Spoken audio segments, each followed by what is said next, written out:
Well, hello, Michael here.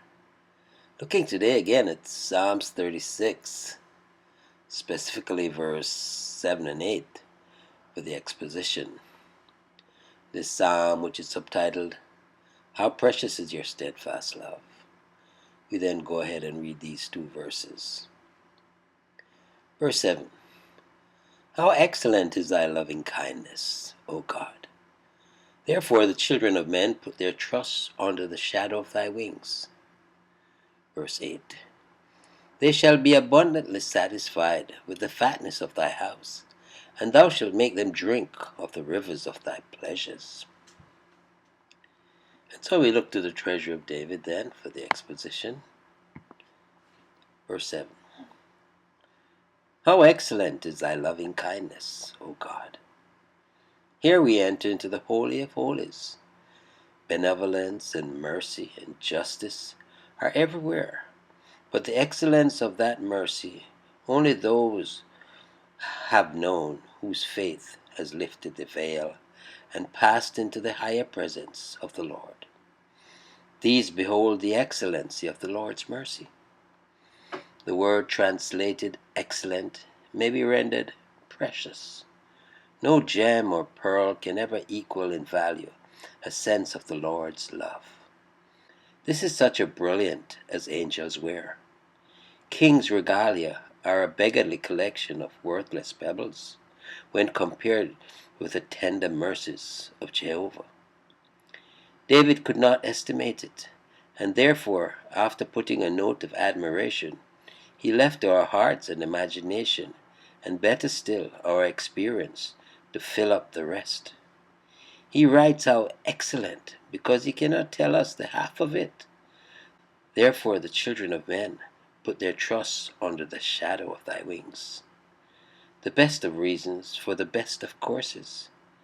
The figure is very beautiful. The Lord overshadows his people as a hen protects her brood, or as an eagle covers its young. And we are as the little ones run under the blessed shelter and feel at rest.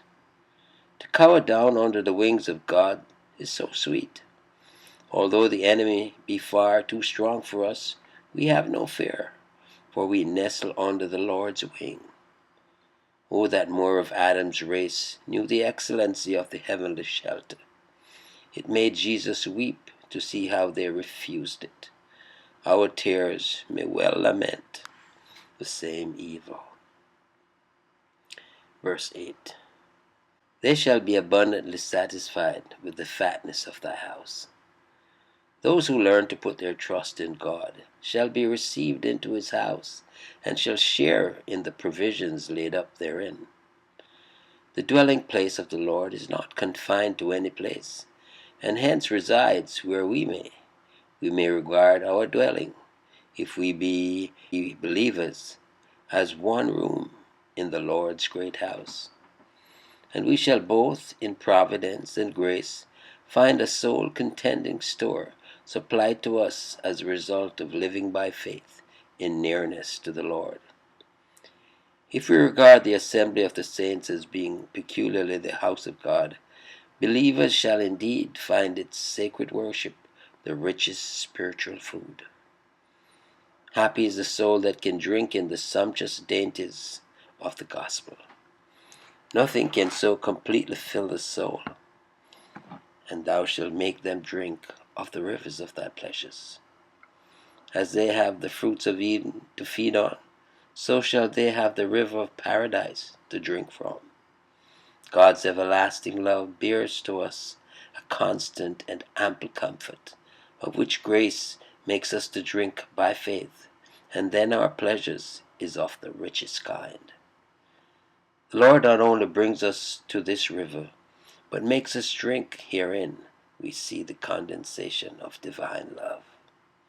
Heaven will, in the fullest sense, fulfill these words, but they who trust in the Lord enjoy the antepast even here. The happiness given to the faithful is that of God himself. Purified spirits joy with the same joy as the Lord himself, that my joy may be in you, that your joy may be full. Indeed. Trust you enjoyed the meditation. Michael here declaring yet again, Jesus is Lord. Until next time, peace.